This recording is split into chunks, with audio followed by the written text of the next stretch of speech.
Hello friends, how are you? Hopefully everything's good with you. If you're new to this channel, my name is Nina.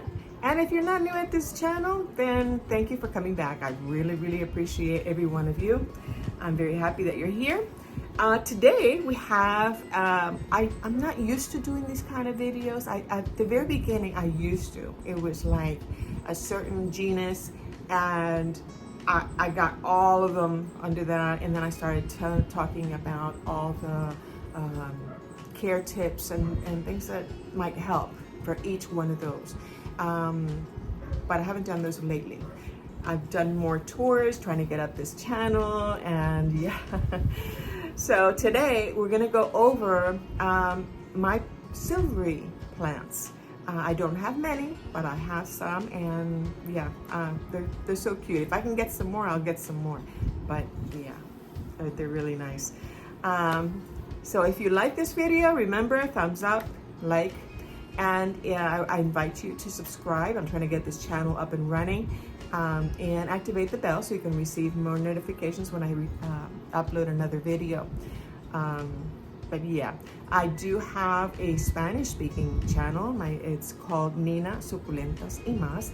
I invite you to go over there if you understand Spanish a little bit better.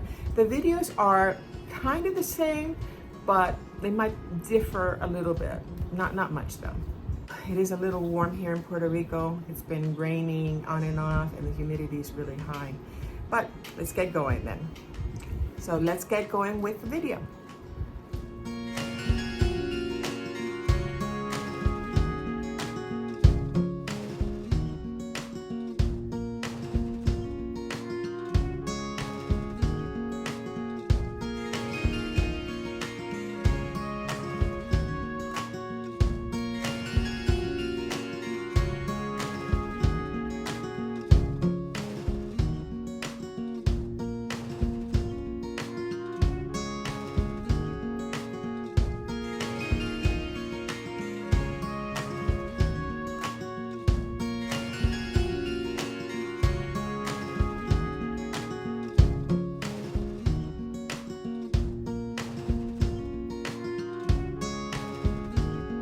We're going to start off with the Hoya.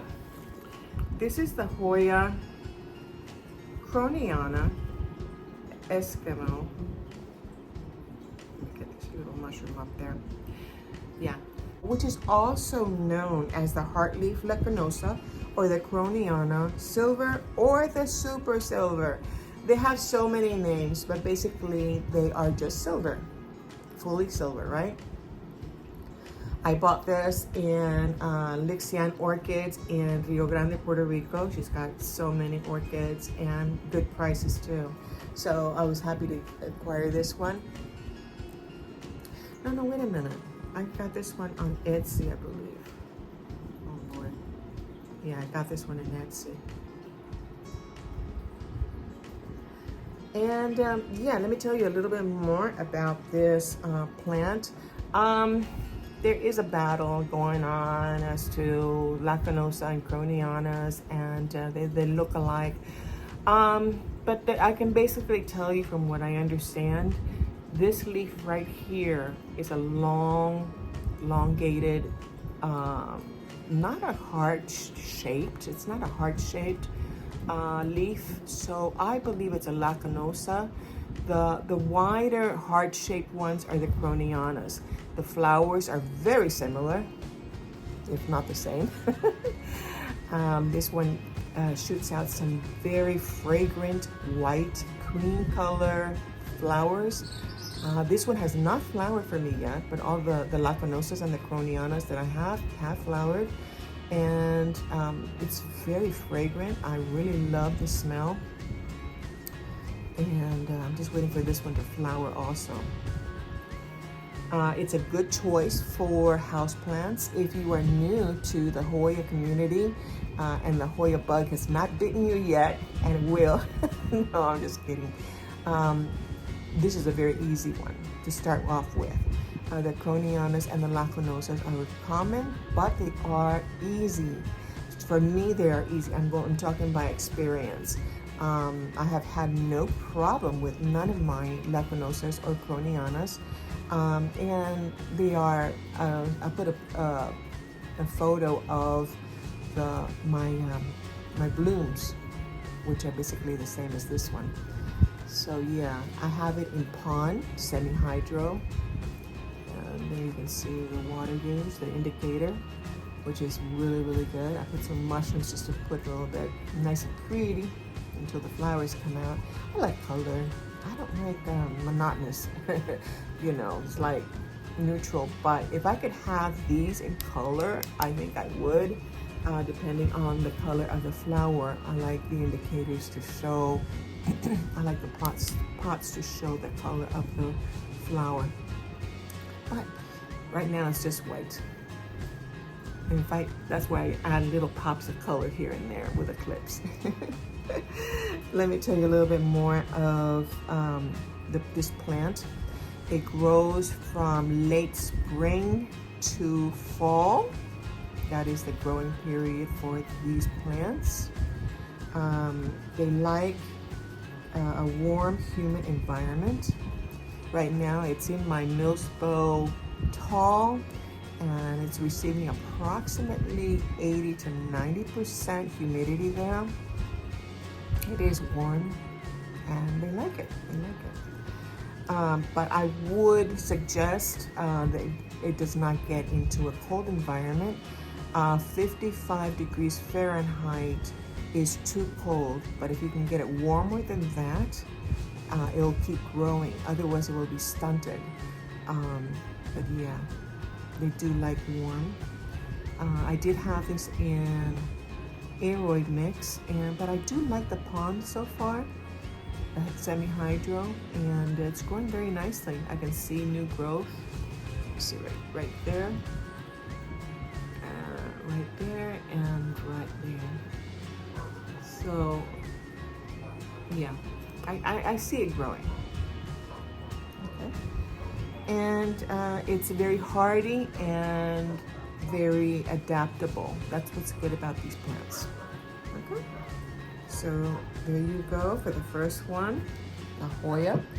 Let's go into one that's not fully silver, but does have silver on the leaves. And I put a picture of this plant in my Spanish-speaking channel, and also on the Instagram under Nina Suculentas y Más, and I also have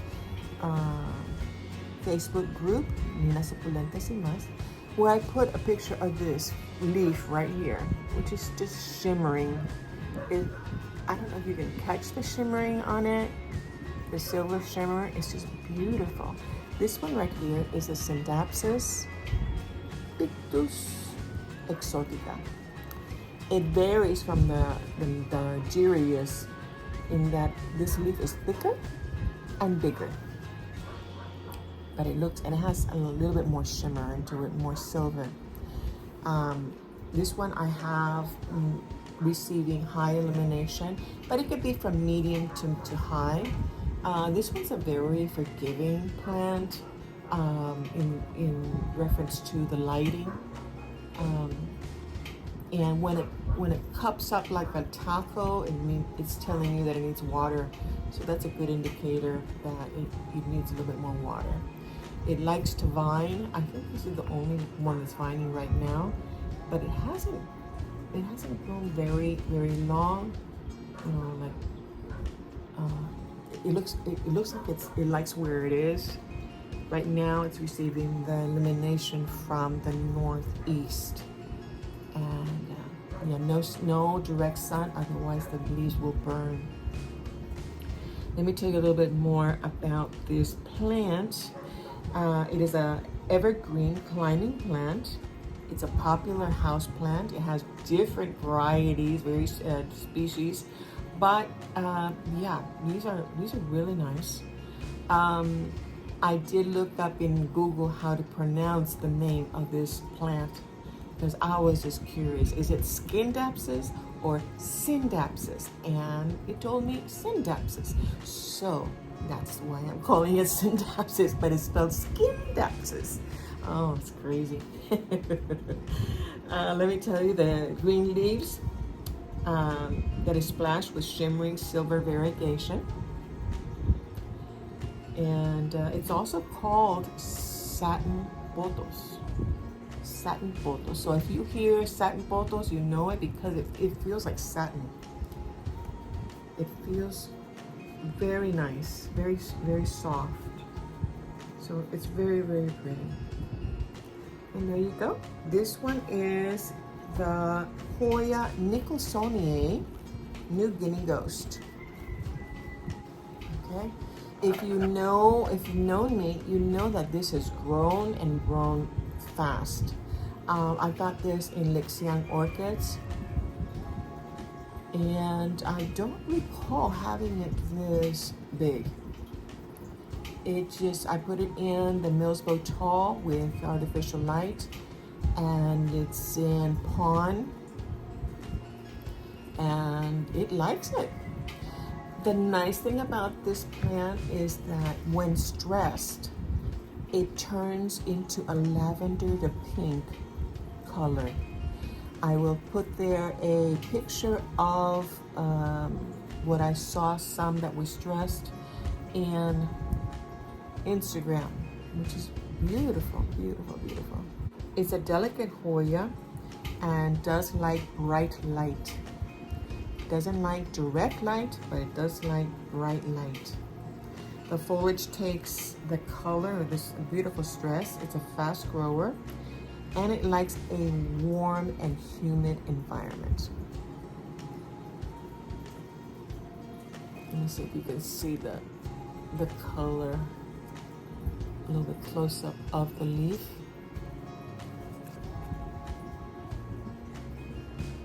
Beautiful. But it is growing very nicely. Here we have new growth with a new leaf. And yeah, I'm super happy to have this one. I imagine there's different species of this because some are Nicholsoniae and some are not, even though they're New Guinea ghosts. So this is very, very nice, and it's growing very well. So there you go, Hoya Nicholsoniae New Guinea Ghost. Okay. My fourth one is this big beauty. This is the Philodendron Silver Sword. I bought it in Garden Escape, very small starter plant, and now they're selling it in big box stores. Home Depot, Lowe's. Not a bad price, very economical, very well set up plants. But yeah, as you can see, I put it in a moss bowl when I got it, and it just took off. It took off. So yeah, I recommend that. It is in aeroid mix, and as a philodendron, it does not like to be overwatered. It is prone to root rot, as most of the philodendrons are. But yeah, I have it in aeroid mix. I have it downstairs getting good ventilation, a lot of light, a lot of illumination, but no direct sunlight.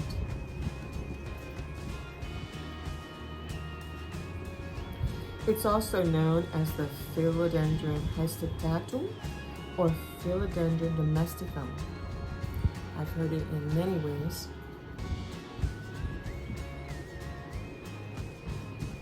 So beautiful. Just beautiful silver, smooth leaves. And you can see how it has grown from these little ones, bottom leaves, to these big ones. So yeah, the moss bowl has made them grow very nicely and healthy. It is native to South America rainforests, South American rainforests.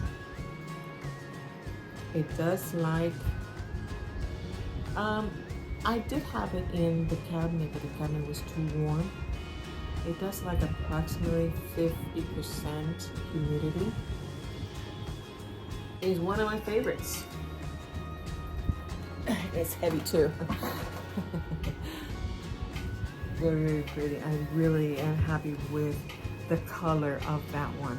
It's just beautiful, beautiful silver leaves. And the last one, which I only have 5, I don't have too many, is one that a lot of people are having trouble with. I'm not sure what they're doing. I can only tell you my experience with them, or with it.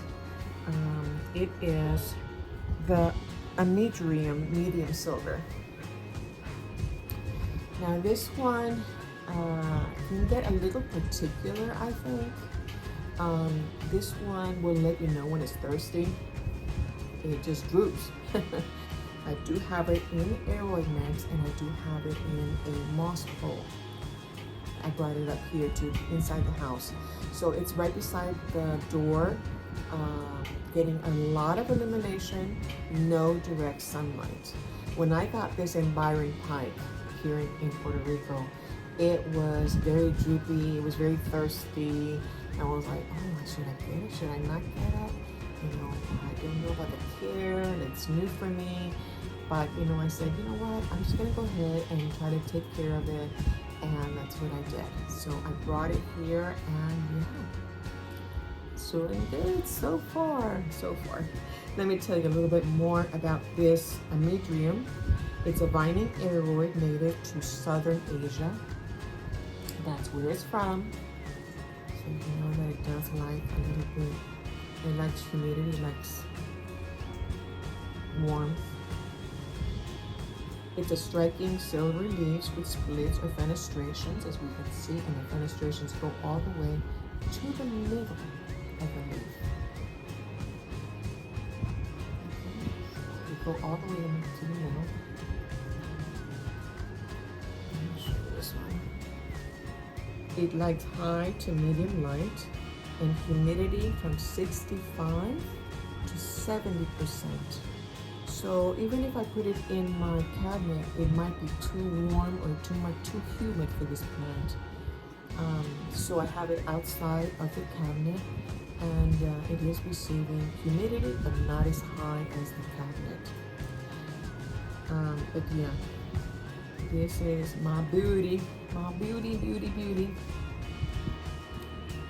So here we go with the Amydrium medium silver. Hopefully you have liked the video, and that's all I have. I have some other ones with silvery variegation, but those are basically all of them.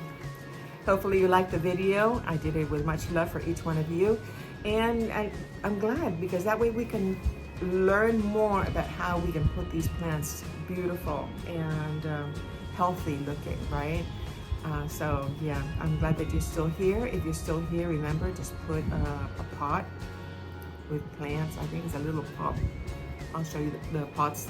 Put questions, any advice, any corrections. I don't mind constructive criticism. It helps me grow, and you know, sometimes the plant names, I get them off. I used to get them off a plant application and Google.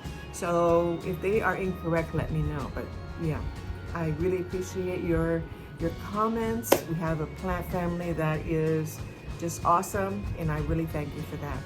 So from Puerto Rico, I'm sending my blessings, which is very customary here in Puerto Rico. I send the blessings for you, your family, your pets, and your plants. And have a wonderful day. I'll see you for the next video. Bye.